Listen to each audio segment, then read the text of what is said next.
Bonjour, alors pour le 23 qui était quand même assez complexe, il fallait avoir l'idée de faire Pythagore dans les deux triangles, puisqu'on a deux triangles rectangles. On fait un coup Pythagore à gauche, un coup Pythagore à droite, même si on n'a pas assez de données. Donc voilà ce qui se passe quand on fait Pythagore à gauche, classiquement. Le truc c'est qu'on n'a pas, on a que le 6. Mais c'est pas grave, nous on cherche pH, on en déduit pH en fonction des autres. Et on fait la même chose donc à droite, et pareil, je n'ai pas IH ni HF, mais c'est pas grave, je me débrouille pour avoir une relation entre les trois. Et je remarque quoi?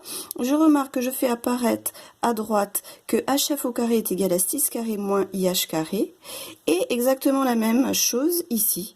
pH carré est égal aussi à 6 carré moins IH carré. Donc finalement, j'en conclus que pH carré et HF au carré sont identiques et du coup, pH égale HF. Donc on a bien H au milieu du segment PF et du coup on en déduit les 3,5. Une fois qu'on a ça, après c'est assez facile, puisque on réutilise ce qu'on a fait sur Pythagore.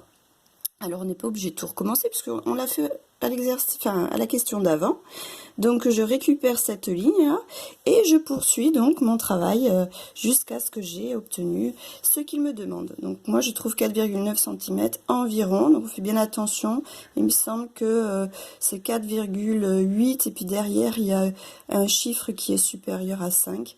Donc il faut arrondir un petit peu plus à 4,9. Voilà, et on finit avec l'air. Donc vous vous rappelez, le protocole scientifique veut que nous écrivions d'abord la formule avec les lettres. On y injecte les nombres. Attention, comme il y a un des nombres qui est une valeur arrondie, eh bien on perd le égal, on doit travailler avec un environ égal.